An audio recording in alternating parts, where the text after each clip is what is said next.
to středa po 10. Tenhle příběh všichni znáte. Zazvonil telefon, pípla zpráva a vaše oči nechápou, to se stává. Zdá se to jak včera, je to už rok. Chtěl bych teď moc vrátit času tok, ale čas letí jako bláznivý. Já nechytím ho, ani vy. Na jevišti jsem vám vždycky vykal, do srdce jste všem s láskou vnikal. Cítil se jak král, kdo se s vámi stýkal, každý tiše poslouchal, co jste říkal. Nikdy jste na hlas nenaříkal, i když jste se s bolestmi už potýkal. Ale tohle není konec, tomu věřit chceme, nikdy nezapomeneme.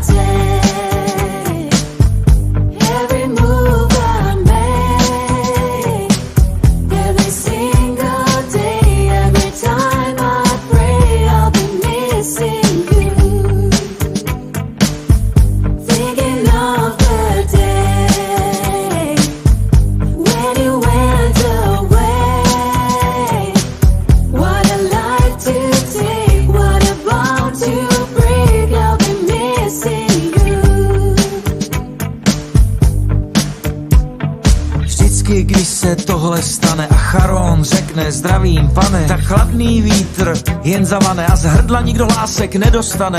Selaví, tím to končívá a to mě nebaví. Hrajte ještě dál, naposledy si pouštím tenhle mix. Pořád doufám, že jste jak Fénix, nesmazatelný na sklo fix. Postavím most přes řeku Styx, jedu si pro vás, otevřete vrata, ať se s vámi vrátí i můj táta. Nesli jste můj svět na bedrech, teď už jsem já první na světlech.